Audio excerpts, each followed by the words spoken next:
Dogs have interests. They have interests sniffing each other, chasing squirrels, and if we don't make that a reward in training, that will be a distraction. It's always sort of, struck me as really a scary thought that if you see a dog in a park and the owner's calling it, and the owner says, puppy, come here, and the dog thinks, interesting, I'm sniffing this other dog's rear end.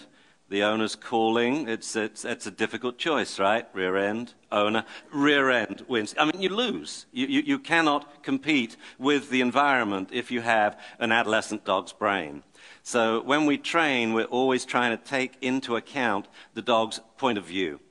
Now, I'm here largely because there's kind of a rift in dog training at the moment. That on one side, we have people who think that you train a dog, number one, by making up rules. Human rules, we don't take the dog's point of view into account, so the human says, you're going to act this way, damn it, we're going to force you to act against your will, to bend to our will. Then number two, we keep these rules a secret from the dog. And then number three, now we can punish the dog for breaking rules he didn't even know existed. So you get a little puppy, he comes, his only crime is he grew. When he was a little puppy, he puts his paws on your leg, just like a little clear, isn't that nice, and you go, oh, there's a good boy. You bend down, you pat him, you reward him for jumping up. His one mistake is he's a Tibetan Mastiff, and a few months later, he weighs, 80 pounds.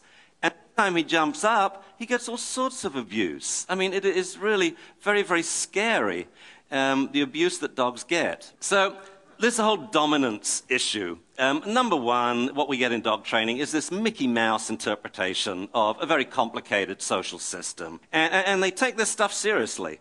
Male dogs are very serious about a hierarchy because it prevents physical fights. Of course, female dogs, bitches on the other hand, have several bitch amendments to male hierarchical rule. The number one is, I have it, you don't. And what you will find is a very, very low-ranking bitch will quite easily keep a bone away from a high-ranking male. So we get in dog training this notion of dominances or of the alpha dog. I'm sure you've heard this. Dogs get so abused. Dogs, horses, and humans. These are the three species which are so abused in life. And the reason is built into their behavior is to always come back and apologize. Like, oh, I'm sorry you had to beat me. I'm really sorry. Yes, it's my fault. They are just so beatable. And that's why they get beaten.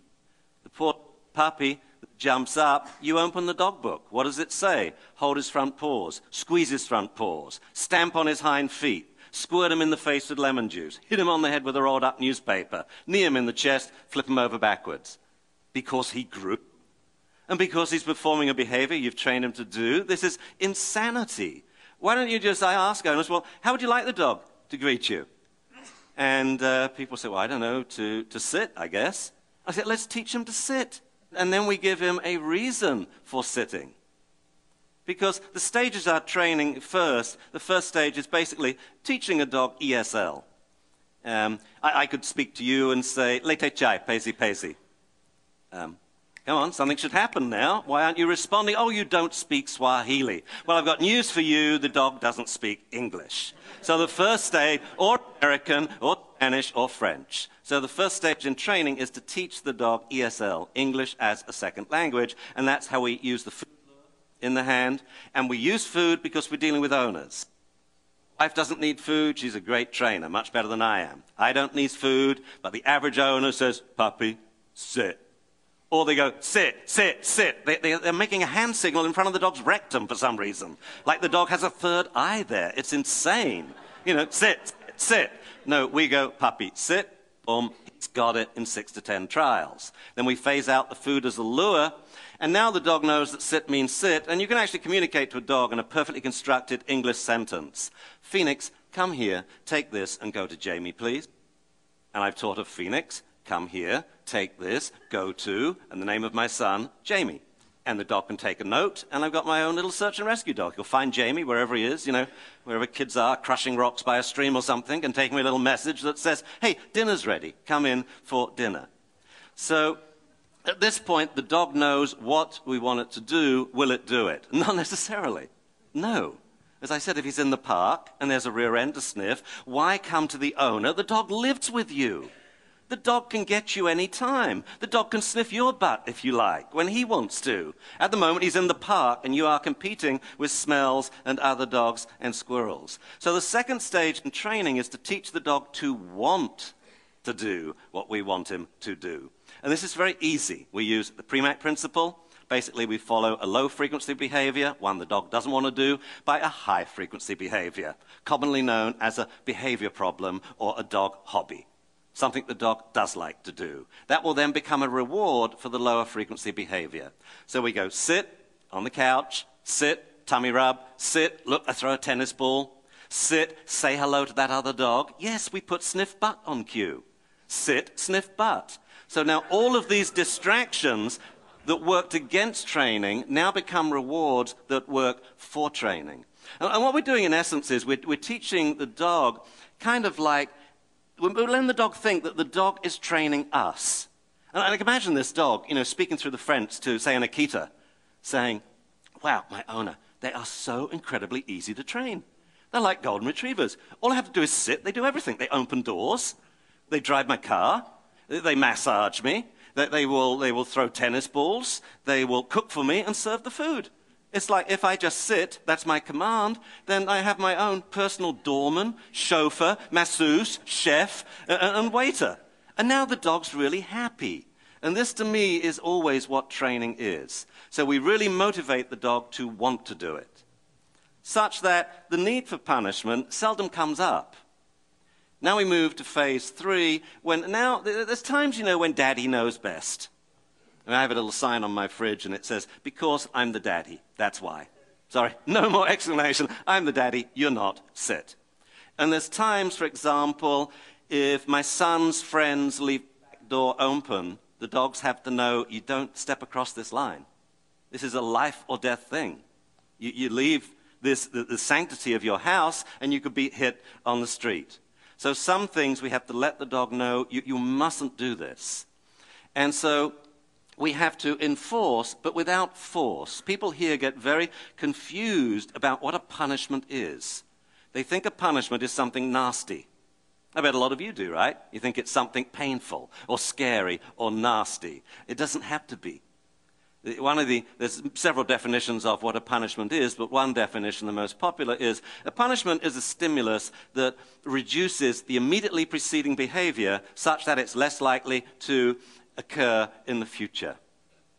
It does not have to be nasty, scary, or painful. And I would say if it doesn't have to be, then maybe it shouldn't be. I was working with a very dangerous dog about a year ago, and this is a dog that put both his owners in hospital, plus a brother-in-law, plus a child. And I only agreed to work with it if they promised it would stay in their house. They never took it outside. The dog is actually euthanized now, but this is a dog I worked with for a while. A lot of the aggression happened around the kitchen. So while I was there, this was on the 4th visit, we did a 4.5-hour downstay with the dog on his mat. And he was kept there by the owner's calm insistence. When the dog would try to leave the mat, she would say, Rover, on the mat, on the mat, on the mat. The dog broke his downstay 22 times in 4.5 hours. She cooked dinner. That's because we had a lot of aggression related towards food. The breaks got fewer and fewer. You see, the punishment was working. The behavior problem was going away. She never raised her voice. If she did, she would have got bitten. It's not a good dog you shout at. A lot of my friends train really neat animals, grizzly bears. If you've ever seen a grizzly bear on the telly or in film, then it's a friend of mine who's trained it. Whales. I love it because it wires you up. How are you going to reprimand a grizzly bear? Bad bear, bad bear. Boom. Your head now is 100 yards away, sailing through the air. Okay, this is crazy. So where do we go from here? We want a better way. Dogs deserve better. But for me, the reason for this actually has to do with dogs. It has to do with watching people train puppies and realizing they have horrendous interaction skills, horrendous relationship skills, not just with their puppy, but with the rest of the family at class. I mean, my all-time classic is another come here one. You see someone in the park, and I'll cover my mic when I say this because I don't want to wake you up. And there's the owner in the park, and their dog's over here, and they say, Rover, come here. Rover, come here. Rover, come here, you son of a bitch! The dog says, I don't think so. I mean, who in their right mind would think that a dog would want to approach them when they're screaming like that? Instead, the dog says, I know that tone. I know that tone. Previously, when I've approached, I've got punished there. I was walking onto a plane. This, for me, was a pivotal moment in my career, and it really cemented what I wanted to do with this whole puppy training thing. The notion of how to teach puppies in a dog-friendly way to want to do what we want to do so we don't have to force them. You know, I puppy trained my child. And the seminal moment was I was getting on a plane in Dallas, and in row 2 was a father, I presume, and a young boy, about 5, kicking the back of the chair. Johnny, don't do that. Kick, kick, kick. Johnny, don't do that. Kick, kick, kick. And I'm standing right here with my bag. The father leans over, grabs him like this, and gives him ugly face. An ugly face is this. When you go face to face with a puppy or a child, you say, "But you got it! Stop it! Stop it! And I went, oh my God, do I do something? That child has lost everything. That one of the 2 people he can trust in this world has absolutely pulled the rug from under his feet. And I thought, do I tell this jerk to quit it? I thought, Ian, stay out of it, stay out of it. You know, walk on. I walked to the back of the plane. I sat down, and a thought came to me. If that had been a dog, I would have laid him out. If he had kicked a dog, I would have punched him out. He kicked a child. Grabs a child like this, and I let it go. And this is what it's all about. These relationship skills are so easy. I mean, we as humans, our shallowness, when we choose a life mate, you know, based on the 3C, coat color, conformation, cuteness, you know, kind of like a little robot. This is how we go into a relationship, and it's hunky-dory for a year, and then a little behavior problem comes up. No different from the dog barking. The husband won't clear up his clothes, or the wife's always late for meetings, whatever it is. Okay? And it then starts. And we get into this thing in our personal feedback. There's 2 things about it. When you watch people interacting with animals or other people, there is very little feedback. It's too infrequent. And when it happens, it's bad. It's nasty. You see this especially in families, especially with spouses, especially with children, especially with parents. You see it especially in the workplace, especially from boss to employee. It's as if there's some schadenfreude there that we actually take delight in people getting things wrong so that we can then moan and groan and bitch at them. And this, I would say, is the biggest human foible that we have. It really is. We take the good for granted and we moan and groan at the bad.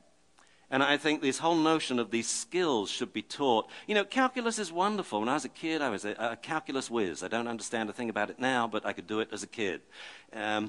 Geometry, fantastic. You know, quantum mechanics, these are cool things, but they don't save marriages and they don't raise children.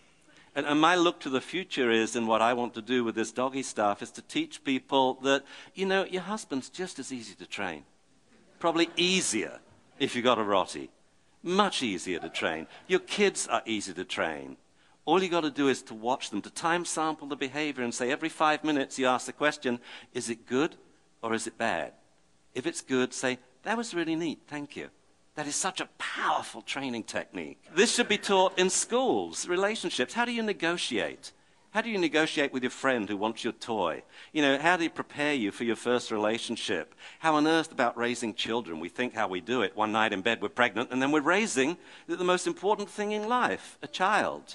No, this is what should be taught. The good living, the good habits, which are just as hard to break as bad habits. So that would be my wish to the future. Damn, I wanted to end exactly on time, but I got 8, 7, 6, 5... 4, 3, 2. So thank you very much. That's my talk. Thank you.